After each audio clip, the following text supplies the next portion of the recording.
ನಮಸ್ಕಾರ. SSLC ಪರೀಕ್ಷೆಯ ಉತ್ತರ ಪತ್ರಿಕೆಗಳಲ್ಲಿ ಸಾಮಾನ್ಯವಾಗಿ ಕೆಲವೊಂದಿಷ್ಟು ವಿದ್ಯಾರ್ಥಿಗಳು ತಪ್ಪುಗಳು ಮಾಡುವಂಥದ್ದಾಗಿರ್ತದೆ. ಈ ತಪ್ಪುಗಳ ಕಾರಣದಿಂದಾಗಿ ಹೆಚ್ಚು ಅಂಕಗಳನ್ನು ಸಂಪಾದನೆ ಮಾಡಿಕೊಳ್ಳುವುದಕ್ಕೆ ಸಾಧ್ಯವಾಗುವುದಿಲ್ಲ ಮತ್ತು ಪರೀಕ್ಷೆಯನ್ನು ಉತ್ತೀರ್ಣಗೊಳಿಸುವುದಕ್ಕೂ ಸಹ ಸಾಧ್ಯವಾಗುವುದಿಲ್ಲ.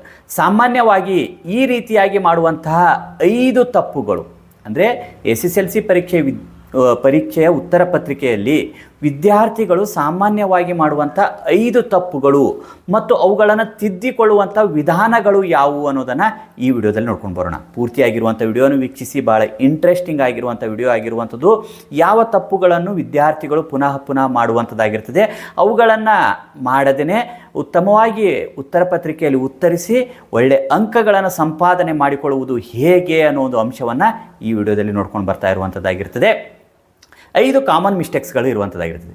ಎಲ್ಲ ವಿದ್ಯಾರ್ಥಿಗಳ ಆಸೆ ಒಂದೇ ಇರುವಂಥದ್ದು, ನಾನು ಉತ್ತರ ಪತ್ರಿಕೆಯಲ್ಲಿ ಚೆನ್ನಾಗಿ ಬರೀಬೇಕು, ಒಳ್ಳೆಯ ರೀತಿಯಲ್ಲಿ ಬರೆದು ಒಳ್ಳೆಯ ಅಂಕಗಳನ್ನು ಸಂಪಾದನೆ ಮಾಡಿಕೊಳ್ಬೇಕು ಮತ್ತು ಪಾಸ್ ಮಾಡಿಕೊಳ್ಬೇಕು ಅನ್ನುವಂತಹ ಉದ್ದೇಶ ಎಲ್ಲ ವಿದ್ಯಾರ್ಥಿಗಳದು ಆಗಿರುವಂಥದ್ದಾಗಿರ್ತದೆ. ಅದಕ್ಕಾಗಿ ಎಲ್ಲರೂ ಪ್ರಯತ್ನಿಸುವಂಥದ್ದಾಗಿರ್ತದೆ. ಆದರೆ ಪ್ರಯತ್ನಿಸ್ತಾ ಇರುವಂಥ ಸಂದರ್ಭದಲ್ಲಿ ಕೆಲವೊಂದಿಷ್ಟು ತಪ್ಪುಗಳ ಕಾರಣದಿಂದಾಗಿ ಎಲ್ಲರೂ ಪಾಸ್ ಮಾಡಿಕೊಳ್ಳೋದಕ್ಕೆ ಸಾಧ್ಯ ಆಗೋದಿಲ್ಲ, ಎಲ್ಲರೂ ಉತ್ತೀರ್ಣಗೊಳಿಸುವುದಕ್ಕೂ ಸಹ ಸಾಧ್ಯವಾಗುವುದಿಲ್ಲ. ಅಂತಹ ಒಂದು ಪ್ರಮುಖವಾಗಿರುವಂಥ 5 ಮಿಸ್ಟೇಕ್ಸ್ಗಳನ್ನು ನೋಡ್ಕೊಂಡು ಬಂದಾಗ ಮೊದಲನೇದಿರುವಂಥದ್ದು ಏನು ಮಿಸ್ಟೇಕ್ ಅಂದರೆ, ಪ್ರಶ್ನೆಯನ್ನು ಸರಿಯಾಗಿ ವಿದ್ಯಾರ್ಥಿಗಳು ಓದಿಕೊಳ್ಳುವುದಿಲ್ಲ. ಪ್ರಶ್ನೆ ಪತ್ರಿಕೆಯನ್ನು ಓದಿಕೊಳ್ಳುವುದಕ್ಕಾಗಿ ಸಮಯಾವಕಾಶ ಕೊಟ್ಟಿರುವಂಥದ್ದಾಗಿರ್ತದೆ.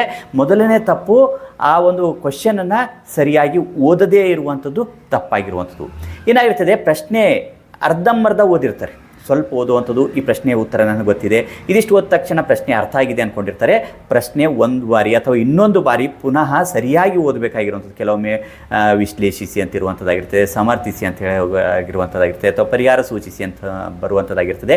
ಹೀಗೆ ಮುಂದೆ ಹೋದಾಗ ಅದು ಯಾವ ರೀತಿಯಾಗಿರುವಂಥದ್ದಾಗಿರ್ತದೆ ಅನ್ನುವಂಥದ್ದನ್ನು ಸರಿಯಾಗಿ ಪ್ರಶ್ನೆಯನ್ನು ಓದಿಕೊಳ್ಬೇಕಾಗಿರುವಂಥದ್ದು. ಪ್ರಶ್ನೆಯನ್ನು ಸರಿಯಾಗಿ ಓದದೇ ಉತ್ತರಿಸುವುದಕ್ಕೆ ಪ್ರಾರಂಭಿಸುವುದರಿಂದ ಪ್ರಶ್ನೆ ಒಂದು ಕೇಳಿರುವಂಥದ್ದಾಗಿರ್ತದೆ, ಉತ್ತರ ಸ್ವಲ್ಪ ವಿಭಿನ್ನವಾಗಿ ಉತ್ತರಿಸಿರುವುದರಿಂದ ಪೂರ್ಣ ಅಂಕಗಳನ್ನು ಸಂಪಾದನೆ ಮಾಡಿಕೊಳ್ಳುವುದಕ್ಕೆ ಸಾಧ್ಯವಾಗುವುದಿಲ್ಲ ಅಥವಾ ಉತ್ತರ ತಪ್ಪಾಗುವಂಥ ಸಾಧ್ಯತೆ ಇರುವಂಥದ್ದು. ಮೊದಲನೇ ಒಂದು ತಪ್ಪು ಏನಂದಾಗ ಪ್ರಶ್ನೆಯನ್ನು ಸರಿಯಾಗಿ ಓದದೇ ಇರುವಂಥದ್ದು. ಅನೇಕ ವಿದ್ಯಾರ್ಥಿಗಳು ಇಂಥ ತಪ್ಪುಗಳನ್ನು ಮಾಡುವಂಥದ್ದಾಗಿರ್ತದೆ.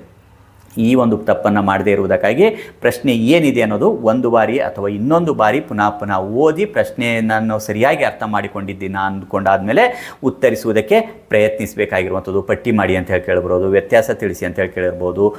ಇಂಥ ಒಂದು ಪದಗಳ ಕಡೆಗೆ ಗಮನ ಹರಿಸದೇ ಸ್ವಲ್ಪ ಪ್ರಶ್ನೆ ಮುಂಭಾಗವನ್ನು ನೋಡಿದ ತಕ್ಷಣ ಉತ್ತರಿಸುವುದಕ್ಕೆ ಪ್ರಾರಂಭಿಸಬಾರದು. ಪೂರ್ತಿಯಾಗಿ ಓದಿ ಅರ್ಥ ಮಾಡಿಕೊಂಡು ಪ್ರಶ್ನೆ ಏನು ಕೇಳಿದ್ದಾರೆ ಅನ್ನೋದನ್ನು ತಿಳಿದುಕೊಂಡಾದ ನಂತರ ಉತ್ತರಿಸುವುದಕ್ಕೆ ಪ್ರಯತ್ನಿಸಬೇಕಾಗಿರುವಂಥದ್ದು. ಇಂಥ ತಪ್ಪುಗಳು ಬಹಳಷ್ಟು ವಿದ್ಯಾರ್ಥಿಗಳು ಒಂದು ಉತ್ತರ ಪತ್ರಿಕೆಗಳಲ್ಲಿ ಮಾಡುವಂಥದ್ದು ಆಗಿರ್ತದೆ. ಇನ್ನು ಎರಡನೆಯ ಒಂದು ತಪ್ಪು ಅಂದಾಗ ಸಮಯ ನಿರ್ವಹಣೆಯ ಕೊರತೆಯನ್ನು ಅನುಭವಿಸುವಂಥದ್ದಾಗಿರ್ತದೆ. ಇಲ್ಲಿ ಪ್ರಶ್ನೆ 1 ಅಂಕಕ್ಕೆ ಇರ್ತವೆ, 2 ಅಂಕಕ್ಕೆ ಇರುವಂಥದ್ದಾಗಿರ್ತದೆ, 3 ಅಂಕ, 4 ಅಂಕ, 5 ಅಂಕ, ಹೀಗೆ ಪ್ರಶ್ನೆಗಳು ವಿಭಿನ್ನವಾಗಿರುವಂಥದ್ದಾಗಿರ್ತದೆ. ಎಷ್ಟು ವಾಕ್ಯಗಳಲ್ಲಿ ಪದಗಳಲ್ಲಿ ಉತ್ತರಿಸಬೇಕಾಗಿದೆ ಅನ್ನೋದನ್ನು ಸರಿಯಾದ ರೀತಿಯಲ್ಲಿ ಗಮನಿಸಬೇಕಾಗಿರುವಂಥದ್ದು. 1 ಅಂಕದಲ್ಲಿ ಉತ್ತರಿಸಬೇಕಾಗಿರೋದ, 2 ಅಂಕದಲ್ಲಿ ಉತ್ತರಿಸಬೇಕಾಗಿರುವಂಥದ್ದು, ಏನು ಪ್ರಶ್ನೆ ಕೇಳಿದ್ದಾರೆ ಅನ್ನೋದನ್ನು ತಿಳಿದುಕೊಳ್ಬೇಕಾಗಿರುವಂಥದ್ದು. ಹೀಗೆ ನೋಡಿಕೊಂಡು ನಾನು ಯಾವ ಒಂದು ಪ್ರಶ್ನೆಗಳಿಗೆ ಎಷ್ಟು ಸಮಯವನ್ನು ಕೊಡಬೇಕು, 1 ಅಂಕಕ್ಕೆ ಎಷ್ಟು ಸಮಯ ಕೊಡಬೇಕು, 2 ಅಂಕಕ್ಕೆ ಎಷ್ಟು ಸಮಯ ಕೊಡಬೇಕು, 4 ಅಂಕಕ್ಕೆ ಎಷ್ಟು ಸಮಯ ಕೊಡಬೇಕು. ಈಗ ಮೊದಲೇ ಕೆಲವೊಂದು ವಿದ್ಯಾರ್ಥಿಗಳು ಏನು ಮಾಡ್ತಾರೆ, 1 ಅಂಕ ಅಥವಾ 2 ಅಂಕದ ಪ್ರಶ್ನೆ ಇರ್ತದೆ, ಅದನ್ನು ಒಂದು ಅರ್ಧ ಪೇಜ್ನಷ್ಟು ಉತ್ತರಿಸಿರುವಂಥದ್ದು ಸಹ ಸಾಧ್ಯತೆಗಳಿರುವಂಥದ್ದು. ಹೀಗೆ ಉತ್ತರಿಸಿದಾಗ ಕೊನೆಯಲ್ಲಿ ಎಲ್ಲೋ ಒಂದು ಕಡೆಗೆ ಉತ್ತರ ಶಾರ್ಟ್ ಆಗಿ ಬರೀಬೇಕಾಗಿರುವಂಥದ್ದಾಗಿರ್ತದೆ. ಈ ರೀತಿಯಾಗಿ ಉತ್ತರಿಸಿದಾಗ ಮುಂದಿನ ಪ್ರಶ್ನೆಗಳಿಗೆ ಉತ್ತರಿಸುವುದಕ್ಕೆ ಸಮಯಾವಕಾಶ ಸಿಗುವುದಿಲ್ಲ. ಹಾಗಾಗಿ ಏನು ಮಾಡಬೇಕಾಗಿರುವಂಥದ್ದು, ಸಮಯವನ್ನು ಸರಿಯಾಗಿ ನಿರ್ವಹಣೆ ಮಾಡ್ಕೊಳ್ಬೇಕಾಗಿರುವಂಥದ್ದು. 1 ಅಂಕದ, 2 ಅಂಕದ, ಇನ್ನು ದೀರ್ಘ ಉತ್ತರಗಳು ಇರುವಂಥದ್ದಾಗಿದೆಯಾ, ಏನು ಆಗಿದೆ ಅನ್ನೋದನ್ನು ಸರಿಯಾಗಿ ಗಮನಿಸಿ ಉತ್ತರಿಸುವುದಕ್ಕೆ ಪ್ರಾರಂಭಿಸಬೇಕಾಗಿರುವಂಥದ್ದು. ಹೀಗೆ ಪ್ರಶ್ನೆ ಪತ್ರಿಕೆ ರಚನೆ ಹೇಗಿರುತ್ತೆ ಅನ್ನೋದು ಸಹ ಮುಂಚಿತವಾಗಿಯೇ ಇಲಾಖೆಯಿಂದ ಕೊಟ್ಟಿರುವಂಥದ್ದಾಗಿರ್ತದೆ. ಹಾಗಾಗಿ ಮೊದಲೇ ಗಮನಿಸಿಕೊಳ್ಬೇಕು. ಉತ್ತರಿಸ್ತಾ ಇರುವಂಥ ಸಂದರ್ಭದಲ್ಲೂ ಸಹ ಸರಿಯಾಗಿ ಗಮನ ಹರಿಸಿ ಉತ್ತರಿಸಬೇಕಾಗಿರುವಂಥದ್ದು ಆಗಿರ್ತದೆ. ಇನ್ನು ಅಸ್ಪಷ್ಟ ಚಿತ್ರಗಳು ಮತ್ತು ಲೇಬಲಿಂಗ್ಗಳನ್ನು ಹಾಕುವಂಥದ್ದು ಆಗಿರ್ತದೆ. ಟೈಟಲ್ಗಳು ಹಾಕುವಂಥದ್ದು ತಪ್ಪಾಗಿ ಹಾಕಿರುವಂಥದ್ದು, ಅಸ್ಪಷ್ಟ ಚಿತ್ರಗಳನ್ನು ಬಿಡಿಸುವ, ಉದಾಹರಣೆಯಾಗಿ ವಿಜ್ಞಾನದಲ್ಲಿ ಚಿತ್ರಗಳ ಅಸ್ಪಷ್ಟವಾಗಿ ಏನು ಕೇಳಿರ್ತಾರೆ ಅದನ್ನೇ ಚಿತ್ರ ಬಿಡಿಸಬೇಕಾಗಿರುವಂಥದ್ದು. ಕೆಲವೊಂದು ಏನು ಮಾಡ್ತಾರೆ, ಯಾವುದೋ ಒಂದು ಚಿತ್ರ ಕೇಳಿರ್ತಾರೆ ಇನ್ನೊಂದು ಗುರುತಿಸುವಂಥದ್ದಾಗಿರ್ತದೆ, ಯಾವ ಒಂದು ಭಾಗಗಳು ಕೇಳಿರ್ತಾರೆ ಅದೇ ಭಾಗ ಬಿಟ್ಟು ಬೇರೆ ಭಾಗಗಳನ್ನು ಗುರುತಿಸುವಂಥದ್ದಾಗಿರ್ತದೆ. ಹೀಗೆ ಏನು ಮಾಡುವಂಥದ್ದು, ಅಸ್ಪಷ್ಟ ಚಿತ್ರಗಳನ್ನು ಮಾಡುವಂಥದ್ದು, ಲೇಬಲಿಂಗ್ಗಳು ಮಾಡುವಂಥದ್ದು, ಇಂಥದ್ದು ಸಾಮಾನ್ಯವಾಗಿ ವಿಜ್ಞಾನದಲ್ಲಿ, ಸಮಾಜ ವಿಜ್ಞಾನದಲ್ಲಿ ಇರುವಂಥದ್ದು ಆಗಿರುವಂಥದ್ದಾಗಿರ್ತದೆ.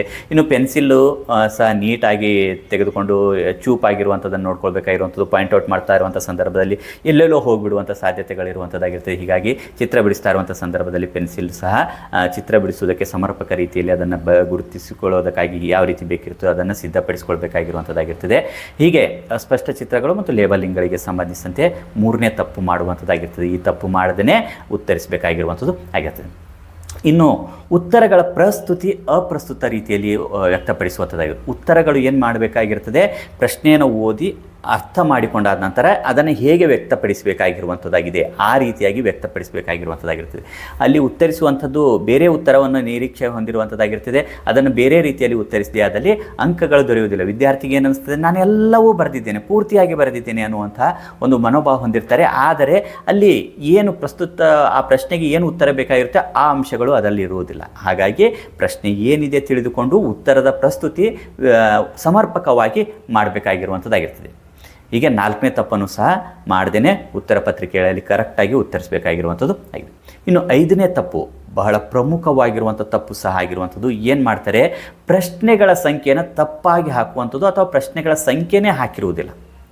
ಕೆಲವೊಂದು ವಿದ್ಯಾರ್ಥಿಗಳು ಏನು ಮಾಡ್ತಾರೆ, ಪ್ರಶ್ನೆಗಳ ಸಂಖ್ಯೆನೇ ಹಾಕೋದಿಲ್ಲ ಅಥವಾ ತಪ್ಪಾಗಿ ಹಾಕಿರ್ತಾರೆ. ಈ ಕಡೆ ಒಂದು ಲೈನ್ ಕೊಟ್ಟಿರುವಂಥದ್ದಾಗಿರುತ್ತೆ, ಅದರ ಹೊರಗಡೆ ಪ್ರಶ್ನೆಗಳ ಸಂಖ್ಯೆ ಕರೆಕ್ಟಾಗಿ ಹಾಕ್ಕೊಂಡು ನಂತರ ಉತ್ತರಿಸುವುದಕ್ಕೆ ಪ್ರಾರಂಭಿಸಬೇಕಾಗಿರುವಂಥದ್ದು. ಪ್ರಶ್ನೆ ಸಂಖ್ಯೆನೇ ಬಿಟ್ಬಿಟ್ಟಿರ್ತಾರೆ ಅಥವಾ ಯಾವುದೋ ಒಂದು ಪ್ರಶ್ನೆ ಉತ್ತರಿಸ್ತಿರ್ತಾರೆ, ಇನ್ನೊಂದು ಉತ್ತರದ ಸಂಖ್ಯೆಯನ್ನು ಹಾಕಿರ್ತಾರೆ, ಇನ್ನೊಂದು ಪ್ರಶ್ನೆಯ ಸಂಖ್ಯೆಯನ್ನು ಹಾಕಿರುವಂಥದ್ದಾಗಿರ್ತದೆ. ಹೀಗೆ ಪ್ರಶ್ನೆ ಸಂಖ್ಯೆ ಸರಿಯಾಗಿ ಹಾಕದೇ ಇದ್ದಾಗ ಏನಾಗುವಂಥದ್ದು, ಅಂಕಗಳು ಕೊಡುವುದಕ್ಕೆ ಸಾಧ್ಯವಾಗುವುದಿಲ್ಲ. ಹಾಗಾಗಿ ಪ್ರಶ್ನೆಗಳ ಸಂಖ್ಯೆಯನ್ನು ಸರಿಯಾಗಿ ಹಾಕಬೇಕಾಗಿರುವಂಥದ್ದು ಆಗಿರ್ತದೆ. ಮಾರ್ಜಿನ್ ಇರ್ತದೆ, ಆ ಮಾರ್ಜಿನ್ನ ಹೊರಗಡೆ ಕರೆಕ್ಟಾಗಿ ಪ್ರಶ್ನೆ ಸಂಖ್ಯೆ ಹಾಕಿ, ಇಲ್ಲಿ ಮಾರ್ಜಿನ್ ಈ ಕಡೆ ಭಾಗದಲ್ಲಿ ಉತ್ತರವನ್ನು ಕರೆಕ್ಟಾಗಿ ಸ್ಪಷ್ಟವಾಗಿ ಅರ್ಥವಾಗುವ ರೀತಿಯಲ್ಲಿ ಬರೆಯಬೇಕಾಗಿರುವಂಥ. ಹೀಗೆ ಈ 5 ಪ್ರಮುಖವಾಗಿರುವಂಥ ತಪ್ಪುಗಳು ಬಹಳಷ್ಟು ವಿದ್ಯಾರ್ಥಿಗಳು SSLC ಪರೀಕ್ಷೆಯಲ್ಲಿ ಮಾಡುವಂಥದ್ದಾಗಿರ್ತದೆ. ಹಾಗಾಗಿ ಈ ತಪ್ಪುಗಳು ಪುನರಾವರ್ತನೆ ಆಗದೇ ಕರೆಕ್ಟಾಗಿ ನೋಡಿಕೊಂಡು ಸರಿಯಾದ ರೀತಿಯಲ್ಲಿ ಈ ತಪ್ಪುಗಳು ಆಗಲಾರ್ದಂತೆ ನೋಡಿ ಉತ್ತರಿಸಿದೆ ಆದಲ್ಲಿ ಒಳ್ಳೆಯ ಅಂಕಗಳನ್ನು ಸಂಪಾದನೆ ಮಾಡಿಕೊಳ್ಳುವುದಕ್ಕೆ ಸಾಧ್ಯವಾಗುವಂಥದ್ದಾಗಿರ್ತದೆ.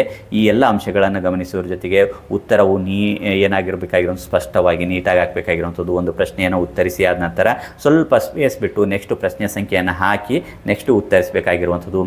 ಸ್ಪಷ್ಟವಾಗಿ ಒಂದು ಉತ್ತರದ ನಂತರ ಮತ್ತೊಂದು ಉತ್ತರ ಯಾವುದಿದೆ ಅನ್ನೋದನ್ನು ಗುರುತಿಸಿ. ಕೆಲವೊಮ್ಮೆ ಏನು ಮಾಡ್ತಾರೆ ವಿದ್ಯಾರ್ಥಿಗಳು, ಒಂದು ಉತ್ತರ ಬರೆದಿರ್ತಾರೆ, ನೆಕ್ಸ್ಟ್ ಅದು ಕಂಟಿನ್ಯೂ ಹಾಗೆ ಬರೆದುಕೊಂಡು ಬಂದಿರ್ತಾರೆ ಇನ್ನೊಂದು ಉತ್ತರ, ಅದಕ್ಕೆ ಸಂಖ್ಯೆ ಹಾಕಿರಲ್ಲ ಅಥವಾ ಅದು ಕಂಟಿನ್ಯೂ ಆಗಿ ಬರೆದುಕೊಂಡು ಬಂದಿರುವಂಥ ಕಾರಣದಿಂದಾಗಿ ಅಲ್ಲಿ ಅಂಕಗಳು ಕೊಡುವುದಕ್ಕೆ ಕಷ್ಟ ಆಗುವಂಥದ್ದಾಗಿರ್ತದೆ. ಹಾಗಾಗಿ ಈ ಎಲ್ಲ ಅಂಶಗಳು, ಈ 5 ಸಾಮಾನ್ಯ ತಪ್ಪುಗಳು ಇರುವಂಥದ್ದಾಗಿರ್ತದೆ. ಅದರ ಜೊತೆಗೆ ಇನ್ನೂ ಏನೇನೋ ತಪ್ಪುಗಳು ನಾವು ಮಾಡ್ತಾ ಇದ್ದೀವಿ ಅವುಗಳನ್ನು ಗಮನಿಸಿಕೊಂಡು ಸರಿಪಡಿಸಿಕೊಂಡು SSLC ಪರೀಕ್ಷೆಯಲ್ಲಿ ಬರೆದಿದೆಯಾದಲ್ಲಿ ಒಳ್ಳೆಯ ಅಂಕಗಳನ್ನು ಸಂಪಾದನೆ ಮಾಡಿಕೊಳ್ಬಹುದಾಗಿರುವಂಥದ್ದಾಗಿರ್ತದೆ. ಈ ತಪ್ಪುಗಳು ಮಾಡದೇ ಮುಂಬರುವಂಥ ಪರೀಕ್ಷೆಯಲ್ಲಿ ಒಳ್ಳೆ ರೀತಿಯಲ್ಲಿ ಬರೆದು ಉತ್ತಮ ಅಂಕಗಳನ್ನು ಸಂಪಾದನೆ ಮಾಡಿಕೊಳ್ಳಿ. ಶುಭವಾಗಲಿ. ಮತ್ತೆ ಭೇಟಿಯಾಗೋಣ. ಧನ್ಯವಾದ.